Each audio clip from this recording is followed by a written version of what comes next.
तो ये जो आप बुक्स पढ़ते हो ना, ये आपके ब्रेन की एक्सरसाइज होती है। ये क्या होती है? ब्रेन की एक्सरसाइज होती है।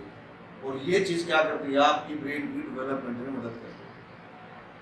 आपका जो ब्रेन है ना, जो समय के साथ उसकी समझ, क्रिएटिविटी, अंडरस्टैंडिंग का जो लेवल धीरे धीरे बढ़ता है, ये बुक्स क्या है, इसमें जो आप पढ़ रहे हो, ए स्क्वायर बी स्क्वायर है या कुछ भी आप पढ़ रहे हो, वो सब क्या है?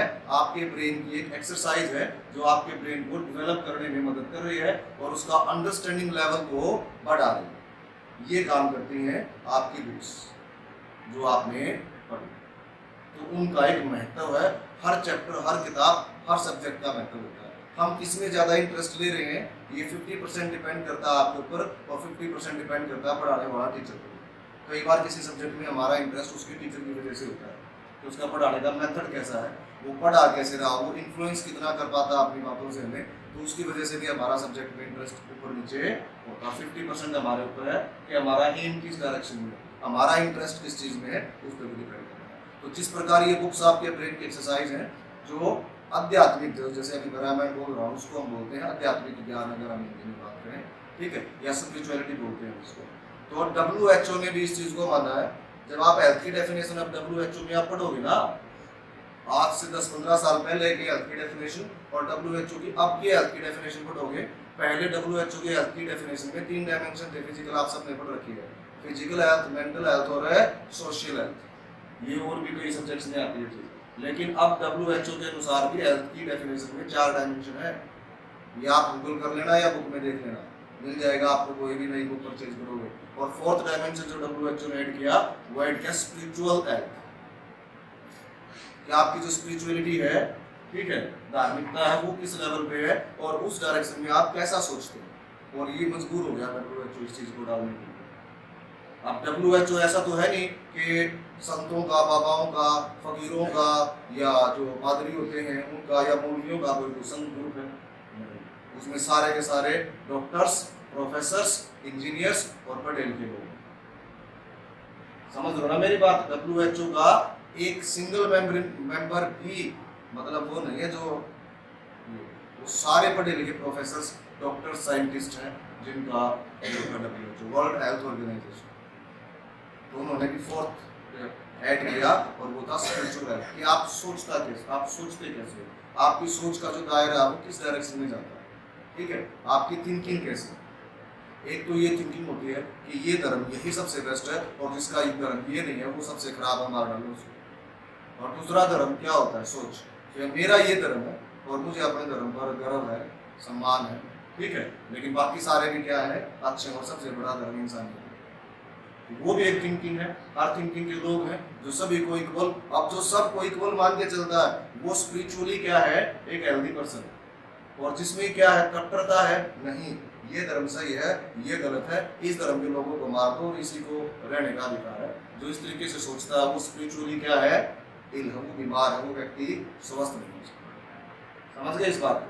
तो जो अभी हम रामायण के बारे में बात करते हैं, ये कॉमन बातें थी।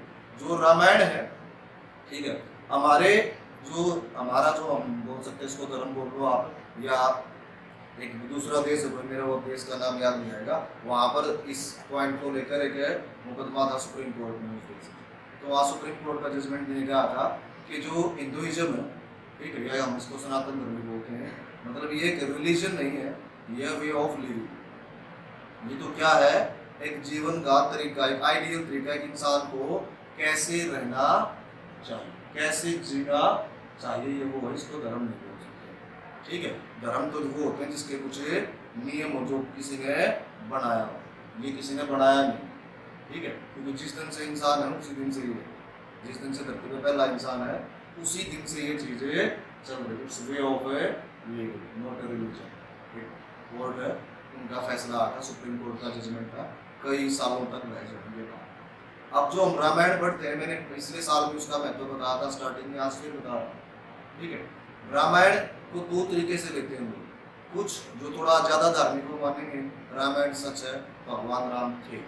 कुछ लोग जिन्होंने धार्मिकता से कोई मतलब नहीं है और आजकल थोड़ी सी ज्यादा मॉडर्न हो गई, ठीक है, कुछ चीज़ों को देखकर वो मानते हैं कि रामायण सिर्फ एक स्टोरी है या बकवास है या कुछ भी है, उस चीज़ को नहीं मानते। हर तरह के लोग यहाँ पर होते हैं।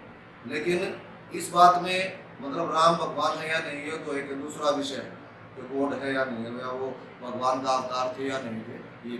लेकिन जो रामायण है वो एक 100% ट्रू स्टोरी, उसमें जो कुछ लिखा गया है वो वर्ड टू वर्ड और लाइन टू लाइन क्या है, सच है। इस चीज के बहुत प्रमाण पूरी दुनिया में है, सिर्फ हमारे देश में, ठीक है। इसके सैकड़ों प्रमाण है और लगभग सभी बातों को जितनी रामायण में लिखी गई है मैंने अब तक जितनी बताई हूँ उनको भी प्रूव करने की कोशिश की है और उनके साइंटिफिक प्रूव है। और आगे भी जो बताऊंगा अगर आपको लगे कि ये तो बकवास है और ये तो हो नहीं सकता तो आप मेरे से क्वेश्चन करना, वैसे तो जरूरत नहीं पड़ेगी, मैं आपको बताऊंगा कि ये चीज़ इस तरीके से साइंटिफिकली क्या है, ओके है।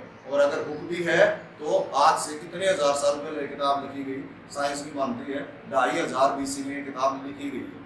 2500 BC में लिखने का मतलब आज से 5500 साल पहले किसी ने रामायण की पुस्तक लिखी, ये मॉडर्न साइंस मानती है।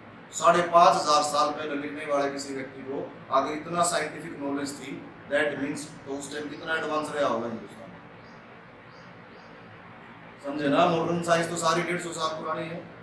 आप रिसर्च उठा के देखो, 1600 के बाद 1700 के आसपास गैलीलियो ने ये बताया था कि धरती घूमती है। आप है ना गूगल सर्च करना, सन 1700 के आसपास गैलीलियो ने ये बताया कि है ना धरती स्थिर नहीं है, धरती तो सूर्य के चारों तरफ घूमती है। ये गैलीलियो ने बताया था आप 200-300 साल पहले।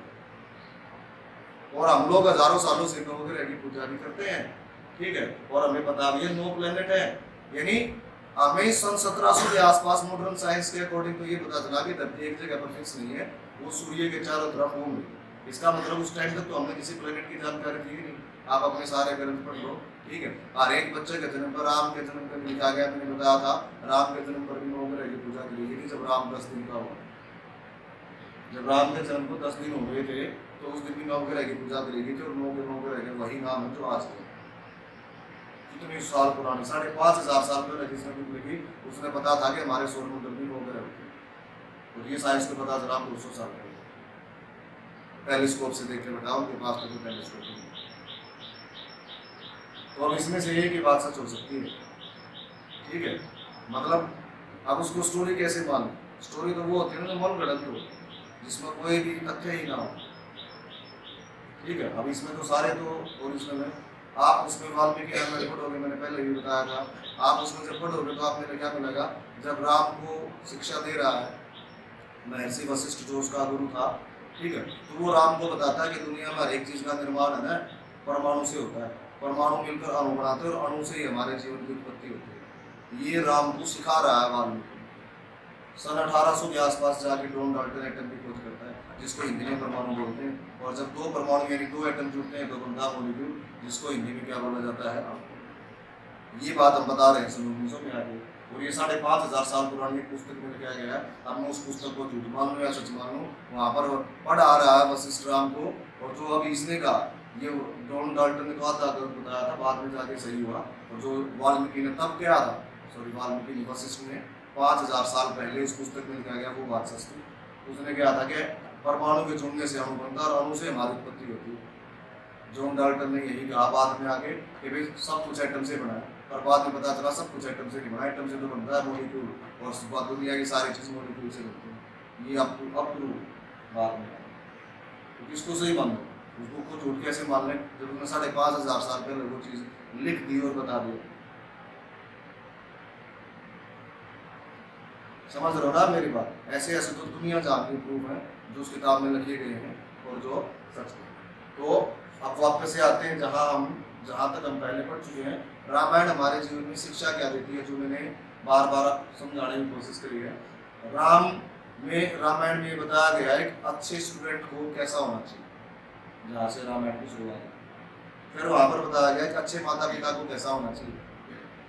फिर वहाँ पर बताया गया कि गुरु कैसा होना चाहिए, सबके लिए बताया गया। फिर वहाँ पर बताया गया है कि एक बेटे का क्या फर्ज होता है, कैसा होना चाहिए एक सही पुत्र, ठीक है। फिर वहाँ पर बताया गया है कि सही जो पुत्री होती है, बेटी होती है, उसका क्या फर्ज है जीवन में, वो भी बताया गया है। फिर उसे बताया गया है भाई होने का मतलब क्या है, और जो भाई होता है उसका मतलब क्या है, वो भी बताया गया है। और फिर होते हैं जो फॉलोअर्स होते हैं ना, ये जो सही फॉलोअर्स है राज्य में, जैसे अभी तो दूसरा शासन है हमारे, लेकिन जो फॉलोअर्स है राजा के, एक्चुअल उन लोगों को कैसा होना चाहिए अपने राजा के प्रति, ये बताया गया है।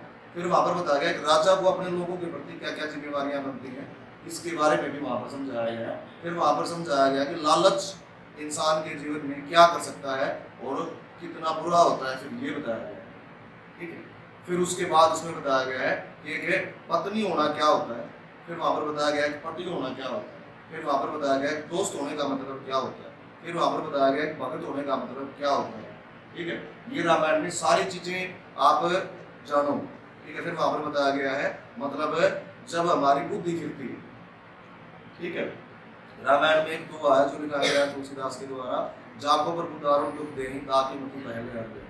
कि जब हमारी बुद्धि भ्रष्ट होती है, खराब होती है, तो हम क्या कर सकते हैं, हम कितने बुरे उसका और उसका परिणाम कितना खतरनाक हो उसका वो बताया गया है। इसमें यही बताया गया कि अगर हमारे ग्रुप से हमारा कोई साथी, ठीक है, जब हमसे अलग होकर हमारा दुश्मन बन जाता है, जिसको हमारे बारे में सब कुछ पता हो, तो वो कितना खतरनाक हो सकता है और वो किस तरीके से हमें नष्ट कर सकता है वो बताया गया है। फिर उसमें बताया गया है कि मेहनत से और दृढ़ संकल्प से एक आम व्यक्ति क्या कर सकता है। फिर वहां पर बताया गया एक अच्छे राजनेता और बुद्धिमान जो राजनेता होता है उसको कैसा होना चाहिए और कैसे अपने दुश्मनों को भी अपने पक्ष में मिला सकता है। ठीक है, और उसमें ये तो पूरी रामायण में चलता ही है कि भाई एक अच्छा इंसान होना क्या। तो ये सब बातें का अपने लाइफ में जितने रोल प्ले होते हैं, ठीक है, यानी जो जो हमने रिश्ते नाते निभाने होते हैं, उन सब के बारे में बताया गया है। अच्छा मतलब रिश्ता कैसे निभाया जाता है, समाज के प्रति, देश के प्रति, परिवार के प्रति, परिवार की हमारे प्रति, समाज की देश के प्रति और देश की समाज के प्रति क्या जिम्मेवारियां हैं, एक्चुअल में क्या होना चाहिए, वो रामायण में बताया गया है। आइडियल सिचुएशन जिसको होगी उससे परफेक्ट नहीं हो सकता कुछ, वो एक बिल्कुल परफेक्ट चरित्र चित्रण।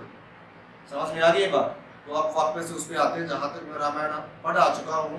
पिछले साल, इस साल खत्म हो जाएगी, लास्ट तक ये सेशन चलेगा। तो ठीक है, लास्ट जब मैंने रामायण आपकी खत्म मतलब जहाँ पर किया था, तो राम का जो वनवास हुआ था और भारत जो आपने पढ़ा होगा, सुना होगा कि वन में आता है राम के पास और चरण पादुकाएं लेकर चला जाता है। ठीक है, और जाकर क्या करता है, अयोध्या की जो सीमा थी वहां पर एक गाँव था नंदी ग्राम। ठीक है, तो वो अपने घर नहीं जाता।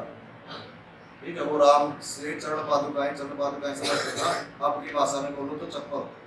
ठीक है, राम की चप्पल लेके जाता है वो और वापस घर नहीं गया। उसने कसम खाई थी राम की, ठीक है, कि मैं घर उसी दिन जाऊंगा जिस दिन आप मेरे साथ हो।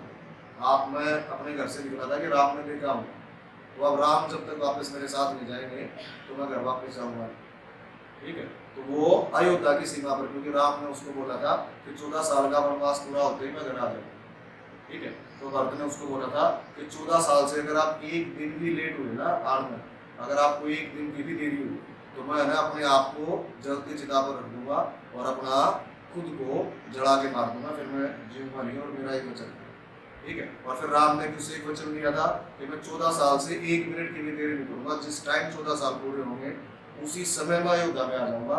लेकिन है ना, अब पिता, राम के पिता मर चुके थे, सबने पता है ना, वहां पर पिता भी नहीं है, लक्ष्मण भी नहीं और मैं भी नहीं, और शत्रुघ्न क्योंकि चारों में सबसे छोटा भाई था, मैं वो अभी छोटा है, तो अपना जो राज्य है ना उसकी सुरक्षा की जिम्मेवारी मैं तुझे सौंपता हूँ कि जब तक मैं ना आ जाऊँ ना, तो जो मेरा राज्य है, ठीक है, उसकी रखवाले की जिम्मेवारी तेरी है। तो उसमें है ना पूरी प्रजा को कोई दुख नहीं होना चाहिए और कोई भी शत्रु अयोध्या की तरफ देख न पाए, मतलब अयोध्या की तरफ या अयोध्या को आने न पहुंचा। तो उसमें भरत बोलता है कि जब तक आप नहीं आओगे ना, अगर साक्षात भगवान भी आ जाएगा ना हथियार उठाकर, तो उसको भी मैं है मतलब आपकी इच्छा या अगर उसका मनोरथ सही नहीं तो मैं उसको अयोध्या में कुछ नहीं, अयोध्या की 14 साल की सुरक्षा की जिम्मेवारी मेरी है। तो वो ये बोलकर नंदीग्राम जो अयोध्या की सीमा पर था वहां पर अपना वास करता है, वहां पर अपना आश्रम बना लेता है। और जैसा राम ने जीवन जिया एक वनवासी का 14 साल तक, वैसा ही वनवासी का जीवन पार्टी भी 14 साल तक जीवित रहता है। ठीक है, वैसे तो भरत के बारे में मैं सारी बातें आपको बता ही चुका हूँ, फिर कभी बाद में और भी डिस्कस करेंगे आगे बढ़ाना स्टोरी को। तो भरत जब रहता है ना, एक छोटी सी चीज ये लाइन हमेशा याद रखना अपने जीवन में, जब भरत आकर अपने आश्रम में रहना शुरू करता है एक वनवासी की तरह, ठीक है, तो वो ना जमीन में एक बहुत बड़ा गड्ढा खोद देता है। तो जो सैनिक थे, ठीक है, वो पूछते हैं आपने ये गड्ढा क्यों बना लिया है? ठीक है, तो बोला मैं इसमें सोऊंगा। मैं इसमें क्यों सोओगे आप? जमीन आपने तो वनवास वन में जमीन पे सो जाओ, आप जमीन में भी गड्ढा क्यों खोदोगे? उसने कहा मैं राम का सेवक हूँ। अभी राम जमीन पर सो रहे हैं, राम वन में है तो उसके लिए वहां पर बेड और बिछौने तो है नहीं, और बेड और बिछौने राम यूज भी नहीं करेगा क्योंकि 14 साल तक उसने वचन दिया है कि वो एक वनवासी का जीवन जीवेगा। तो राम जमीन पर सोता है, मैं तो सेवक हूँ। सेवक का पद है ना हमेशा अपने मालिक से नीचे होता है। तो राम जमीन पर सोता है तो मेरे को उनसे नीचे सोता, तो इसलिए वो 14 साल तक जमीन के अंदर गड्ढा खोद के तब सोता है। यानी ये उसकी अपने भाई के प्रति स्नेह, नहीं तो वो कोई बाध्य थोड़े था। राम ने भी और उसके पिता ने भी और उसकी माँ ने भी, वो राज्य जो अयोध्या का राज्य उस टाइम पर सबसे समर्थ राज्य था पूरे दुनिया में, उस राज्य का शासक बना दिया गया था। दुनिया के सबसे शक्तिशाली सबसे अमीर राज्य गाया देश का शासक बनाया गया था। ठीक है, और उसके ऊपर कोई नियम कोई वचन कुछ नहीं था, फिर भी उसने इतने बड़े साम्राज्य को त्याग दिया था सिर्फ अपने भाई के प्रेम, और 14 साल तक वन में अपने भाई जैसी स्थिति में रहा। तो ये उसका उसके भाई के प्रति प्रेम है। तो यहाँ तक तो मैं आपको समझा चुका हूँ। अब हम अपने कहानी को आगे लेकर चलते हैं। जब सभी अयोध्यावासी और सारे जो लोग थे जो राम से मिलने के लिए गए थे वो चित्रकूट से वापस आ जाते हैं अयोध्या, तो राम वहां पर सीता और लक्ष्मण के साथ अपने शाम को सुबह आ गए, तो वो शाम को बैठकर बातचीत करते हैं और राम उन दोनों को बोलता है कि अब यहाँ नहीं रह पाएंगे इन चित्रकूट। तो लक्ष्मण को बहुत हैरानी होती है, पूछता है यहाँ क्यों नहीं रह पाएंगे, अब तो यहाँ जो दूसरे वनवासी हैं उनके साथ हमारी बोलचाल भी हो गई, ऋषि मुनि भी यहाँ पर है, यहाँ पर वातावरण भी बहुत अच्छा है, सारी चीजें फल फ्रूट अच्छे हैं, मतलब यहाँ पर रहने के लिए एक सही जगह है, तो हम यहाँ पर अब क्यों नहीं रह पाएंगे। तो राम बोलता है कि यहाँ का तो है ना पता लग गया अयोध्यावासियों को कि मैं यहाँ रहता हूँ, अब क्या होगा अयोध्यावासी किसी को भी कोई भी प्रॉब्लम आएगी या किसी को भी कल को मेरी याद आएगी और वो तुरंत यहाँ आ जाएंगे, और हर रोज यहाँ पर अयोध्या से लोगों को आना जाना लगा रहेगा, और अगर अयोध्या के लोग यहीं आते जाते रहेंगे तो कब तो वो अपना परिवार संभालेंगे और कब ये वनवास रह जाएगा।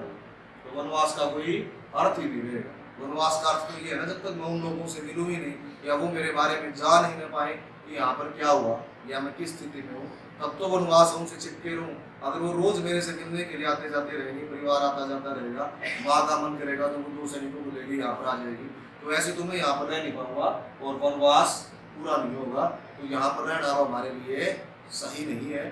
ठीक है, और वो नियमों का पालन नहीं होगा, वनवास के लिए जो मैंने वचन दिया था वो वचन टूट जाएगा, तो हम यहाँ नहीं है।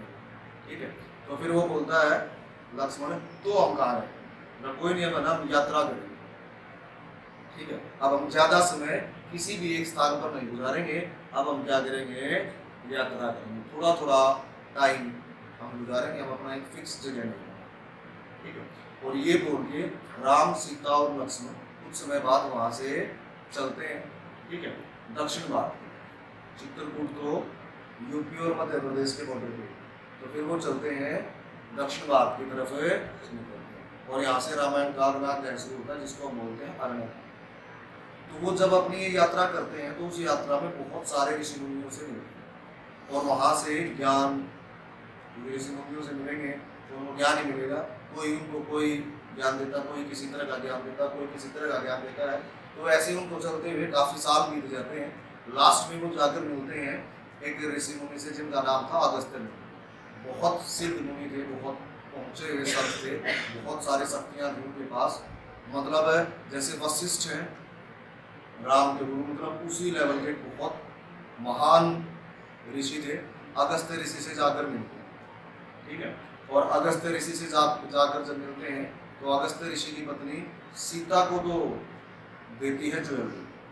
ठीक है, जो कि दिव्य ज्वेलरी बोलते हैं उसको, मतलब ये मान लो आप मैजिकल बोल सकते हो आप उसको कि ये कभी पुरानी नहीं होगी, इसकी चमक ना हमेशा बनी रहेगी और नहीं इसको नष्ट किया जा सकता, नहीं इसको तोड़ा जा सकता, नहीं इसको हानि पहुंचाया जा सकता। ठीक है, और इससे तुम्हारा सौंदर्य बढ़ेगा। और जो अगस्त्य मुनि है वो राम को देते हैं तरह तरह के अस्त्र शस्त्र, उनको ऐसा वो होते हैं ना तुमीर जिसमें बाण रखते हैं।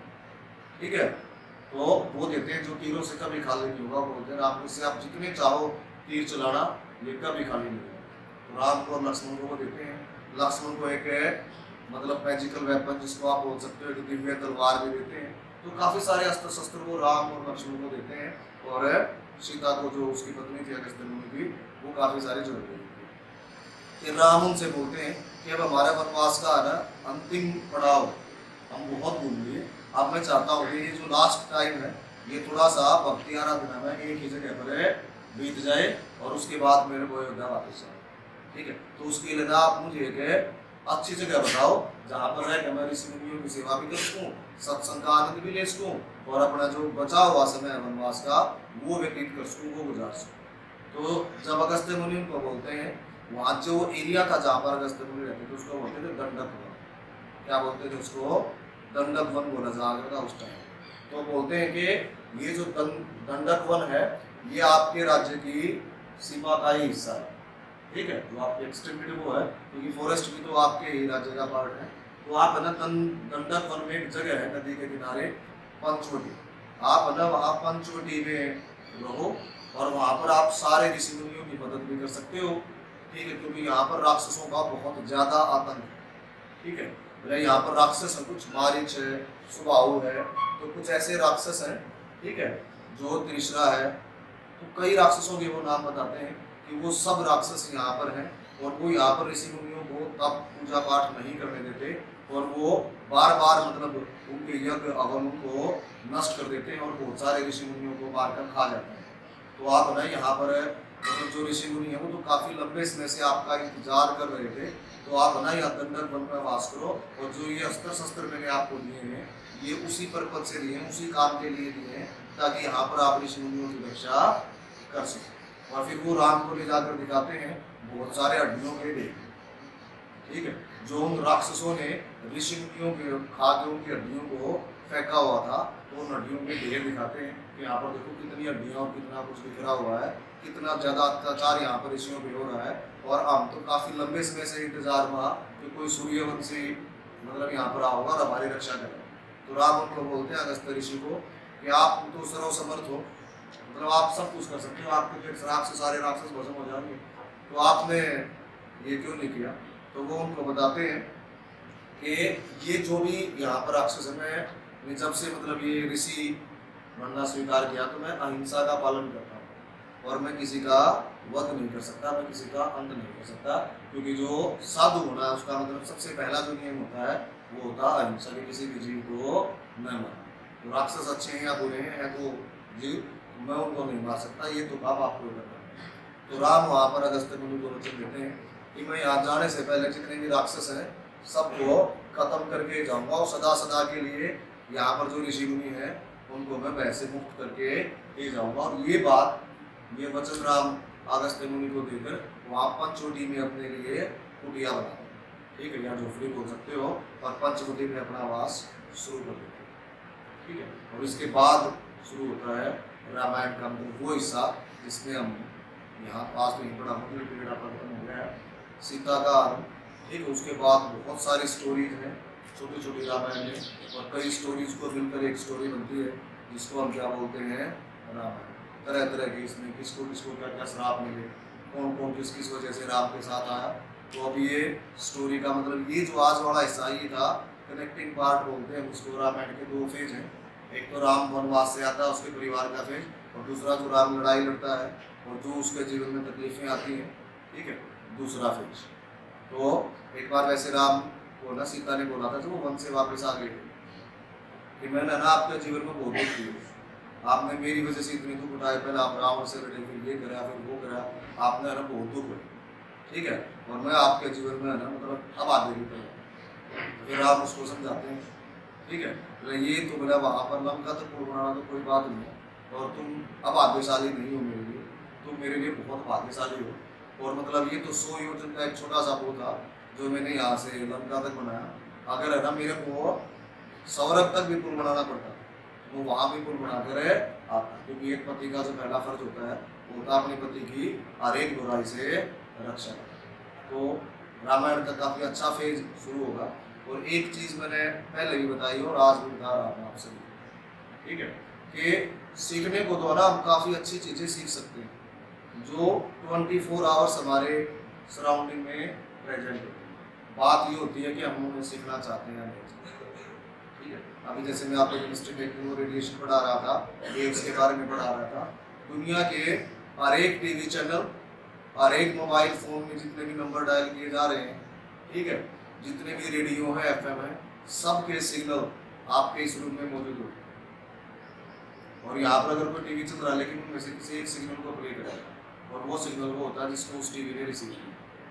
तो हर एक तरह की अच्छी और बुरी बात है ना हमेशा आपके सराउंडिंग में होती है, जिसको आप सीख सकते हो, जिसको आप समझ सकते हो। लेकिन उसमें से हम क्या सीखते हैं और क्या समझते हैं वो हमारे ऊपर डिपेंड करता है। आप सीखना चाहो तो दुनिया भर की बुराई समाज में 1 मिनट भी नहीं लगता, ठीक है। और अगर आपने सीखना चाहो तो दुनिया भर की अच्छाई भी से समाज में, समझ गए ना। तो अच्छाई और बुराई दोनों हमेशा आपके चुकरदर होंगे। ये आप पे डिपेंड करता है कि आप किस चीज़ को कितना कैच करते हो। हमारा जो मन होता है ना वो हमेशा किसकी तरफ दौड़ता है, बुराई की तरफ दौड़ता है, क्योंकि बुराई में क्या होता है, हमें आनंद आता है। और जो हमारा दिमाग होता है, जब भी हम कोई गलत काम करेंगे बताएगा जरूर कि ये गलत है, लेकिन हम क्या करते हैं, हमें गलत काम करने में मजा आता है तो भी हम उसे करते हैं। जैसे कई बार तो स्कूल में डिसिप्लिन क्रिएट करते हैं, पता होता है हमें कि ये चीज़ जो हम स्कूल में कर रहे हैं या ये हरकत में कर रहे हैं, मैंने इस ट्यूब को तोड़ दिया या मैंने इस मार्कर को खराब कर दिया, मैंने ये काम कर दिया, गलत है, लेकिन हमें फिर भी क्या मजा आ रहा है तो हम करते हैं। कोई बात नहीं, कुछ चीज़ें चलती रहती है, मस्ती भी उसका पार्ट है। लेकिन ना आपका दिमाग आपको हमेशा एक बार बताएगा जरूर कि जो आप कर रहे हो सही आ गया, चाहे आप कैसे ही इंसान। तो ये आपके ऊपर होता है, आप उस टाइम अडोप्ट क्या करते हो, आप वो चीज़ एक्सेप्ट करते हो या नहीं करते। पूरा साल मैं हूँ या दूसरा कोई भी टीचर है या कहीं और पढ़ते हुए आपके माँ बाप, वो एक ही काम करेंगे हमेशा, आपको सिखाने की कोशिश करेंगे कि अच्छा क्या है, बेटर क्या है, सही क्या है, ठीक है। ये आपके ऊपर डिपेंड करता है। आज समाज बना रहे हैं आपके माता पिता, ठीक है। आज से 10 साल बाद समाज बनाओगे आप लोग, सारी चीज़ें आपके हाथ में है। उससे 20-25 साल बाद वो सारी चीज़ें आपके बच्चों के हाथ में है, उससे और 20 साल बाद उनके बच्चों के हाथ में। तो ये समाज का एक पार्ट है जो चलता रहता है, ठीक है, जो हमेशा सर्कुलेट हो। और समाज वैसा ही बनता है जैसे हम, तो समाज का आर्किटेक्ट कोई और नहीं, समाज के जो आर्किटेक्ट होते हैं वो समाज में रहने वाले लोग हैं। अगर हमें समाज में बुराई दिखाई देती है तो बुराई अपने आप कहीं से नहीं है, उस बुराई को जन्म देने वाले हम लोग होते हैं जिसमें समाज में बुराई होती है। अगर हम बोलते हैं करप्शन है तो करप्शन करने के लिए मशीनें नहीं आती, न भगवान आता, करप्शन करने वाला भी इंसान है जो पार्ट ऑफ है सोसाइटी। अगर कहीं पर रेप हुआ है किसी का तो जिसका हुआ है वो भी समाज है और जिसने किया वो भी तो सोसाइटी है। किसी ने चोरी की तो जिसके घर पे चोरी हुई वो भी समाज का पार्ट है, जिसने चोरी की वो भी समाज का पार्ट है, वो सब सोसाइटी का पार्ट है, ठीक है। तो वो डिपेंड करता है कि हम कैसी सोसाइटी बनाते हैं, वो हमारी सोच पर डिपेंड करता है। अगर हम चाहते हैं कि हमारी सोसाइटी अच्छी हो तो उसकी शुरुआत हमारे से ही होती है, क्योंकि हम ही सोसाइटी। अगर हम सही हैं तो ऑटोमेटिकली हमारी जो सोसाइटी है वो क्या होने लगेगी, सही होने लगेगी। क्योंकि अगर हर एक नागरिक अपना फर्ज सही तरीके से निभाए या 100 में से एक भी सही तरीके से निभाने पे आ जाए ना तो समाज की सारी बुराई खत्म हो जाए। 100 में से एक काफ़ी है, 100 में से एक व्यक्ति भी अगर सही हो ना तो अपने पूरे अपने एरिया यानी अपने 99 लोगों को ठीक कर सकते हैं। चलो कोई नहीं, और ज़्यादा समय नहीं ले आपका। I think you feel better.